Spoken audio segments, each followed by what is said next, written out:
अब्बू मुझे तलाक चाहिए और आज ही चाहिए। ससुर जी अपनी बेटी को समझाइए, अच्छी खासी हमारी जिंदगी गुजरी है, ये तलाक की बात कहाँ से आ गई।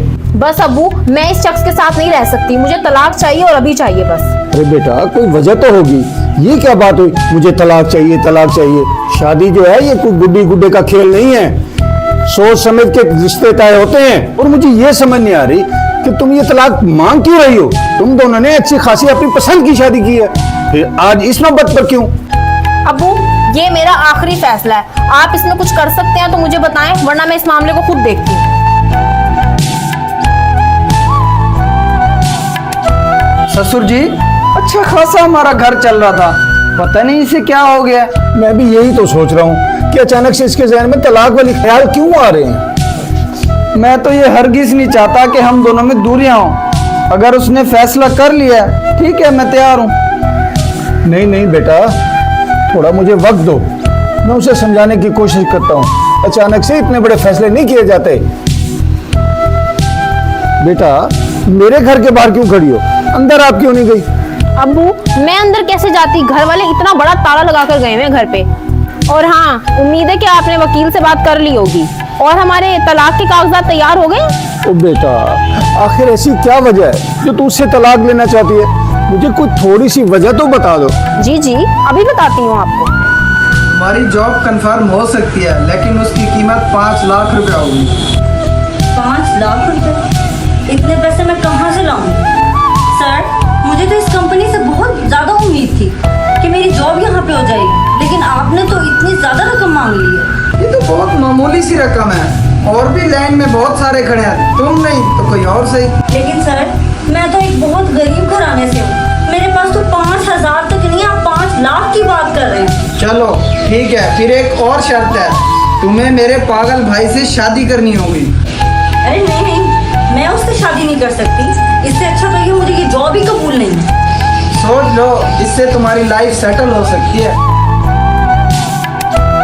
अरविंद सर इस महीने आपको मेरी सैलरी काट दी है, और क्या आप इसकी वजह बता सकते हो। तुम्हें तमीज नहीं है, मैं फोन पर बात कर रहा हूँ। और दूसरा, हर वक्त तो तुम ड्यूटी से गायब रहते हो, इसलिए मैंने तुम्हारी सैलरी काट ली है। नहीं सर, मैं तो यही होता हूँ, जब खाने का वक्त होता है मैं तो तब बाहर जाता हूँ। मुझे बताकर नहीं जाते ना तुम, इसलिए तुम्हारी सैलरी कट हुई है। आगे से तुम्हें नसीहत होगी। वो जो फंड हॉस्पिटल जाना था ना, वो हॉस्पिटल नहीं गया, वो हमारी जेब में है। बस आज शाम ना तुम बड़ी पार्टी का इंतजाम करो, और रहेगी हॉस्पिटल की बात वो मैं देख लूँगा। अब्बू सुन लिया है सब, इसी वजह से मैं इससे तलाक चाहती हूँ। एक तो ये गरीबों का हक खाता है, इसके पास कोई भी जॉब के लिए आता है तो ये एक्स्ट्रा रिश्वत मांगता है उनसे, उनकी गरीबी का फायदा उठाता है। इसके पास इतना पैसा है, ये अपने पैसे का गलत इस्तेमाल करता है।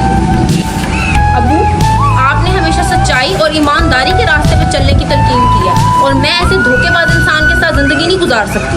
बेटा बात तो तुम्हारी सही है, लेकिन इंसान खता का पुतला है, उससे गलती हो गई है तो उसको हम मौका देते हैं तो अपनी गलती सुधार ले। अब्बू ऐसा मुमकिन ही नहीं है, मैंने बहुत कोशिश कर ली। आप जॉब कर सकती हैं, मैं आपको जॉब देने के लिए तैयार हूँ। लेकिन सर इस जॉब को देने के लिए आपने जो डिमांड मेरे सामने रखी है, मैं उसको पूरा नहीं कर सकती। अरे नहीं नहीं, तुम्हें कुछ भी देने की जरूरत नहीं है, बस तुम आज से अपने काम पर लग जाओ। क्या सच में सर? आपको नहीं पता आपने मेरी कितनी बड़ी प्रॉब्लम सॉल्व कर दी है। अल्लाह आपको हमेशा खुश रखे।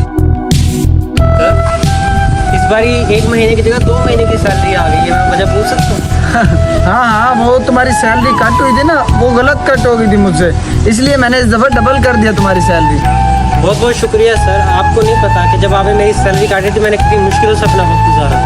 जब भी तुम्हें किसी चीज़ की ज़रूरत हो ना तो मुझे याद करना। सर को अचानक से क्या हो गया है जो ये इतने अच्छे बन गए। देखो अब मैंने अपनी सारी गलतियां सुधार ली हैं, अब तुम अपना फैसला बदल लो, और आगे से मैं किसी गरीब का हक नहीं खाऊंगा। मैं कैसे मान लूँ कि तुम सुधर गए हो, मुझे तो तुम पे यकीन ही नहीं है। बेटा मैंने इसको समझाया था, मुमकिन है इसने अपनी इस्लाह कर ली है। इंसान को एक मौका देना चाहिए, आप कोशिश करके देख लो, मुमकिन है आपका घर बच जाए। ठीक है अबू, आप कहते हैं तो मैं आपकी बात मान लेती हूँ। और तुम कभी भी किसी का हक नहीं खाना चाहिए, क्योंकि जब अल्लाह की नाराज़गी आती है तो इंसान कहीं का भी नहीं रहता।